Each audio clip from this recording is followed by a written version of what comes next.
இப்போ நான் வந்து 100 கிராம் ஜவ்வரிசி எடுத்துருக்கேன், 100 கிராம் சேமியா எடுத்துருக்கேன். இதுக்கு 1/2 லிட்டர் தண்ணி ஊற்றிருக்கேன். இது நல்லா கொதிக்கட்டும். இதுக்கு முன்னால் முந்திரி பருப்பை வறுத்து எடுத்து வச்சுக்கணும்.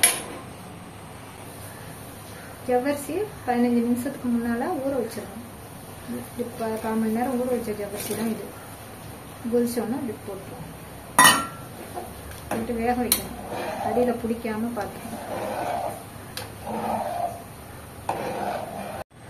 நெய் வறுத்த பாத்திரத்திலே வேக போட்டிங்கன்னா ஒன்னோட ஒன்று ஒட்டாது, ஆயில் பட்டாத மாதிரி. இதை எடுத்து அமுக்கி பார்த்தா வெந்துருச்சான்னு பார்க்கணும். நல்லா வெந்துருச்சு. உள்ள கொஞ்சம் லைட்டாக கடுகளவு வேகமாக இருக்கு. இப்போ நம்ம சேமியா போட்டிடலாம்.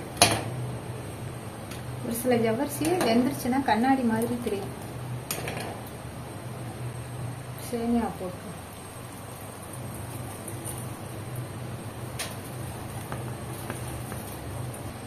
சேமியா ஒன்னோட ஒன்று ஒட்டாம கிண்டிட்டு இருக்கணும். இந்த சேமியா நான் வறுத்த சேமியா தான் வாங்கினேன். நீங்கள் வறுக்காத சேமியா வாங்கினீங்கன்னா வறுத்து எடுத்துக்கணும்.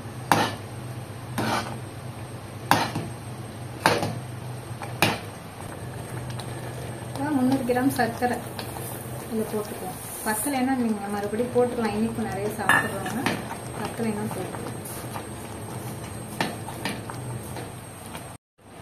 பால் 200 மில்லி, 1/4 லிட்டரு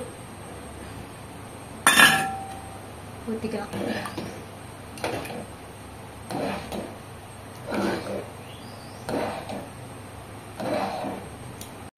இப்போ இதில் 2 டீஸ்பூன் அளவு மில்க் மேட்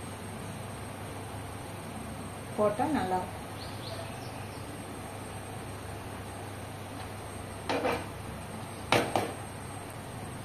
இதை இறக்க போகும்போது கொஞ்சம் ஏலக்காய் போட்டு இறக்கிடலாம்.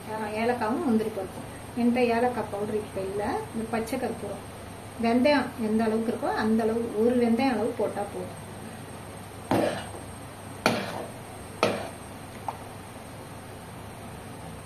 முந்திரி பருப்பு போட்டு இறக்கிட வேண்டியதான். அவ்வளோதான்.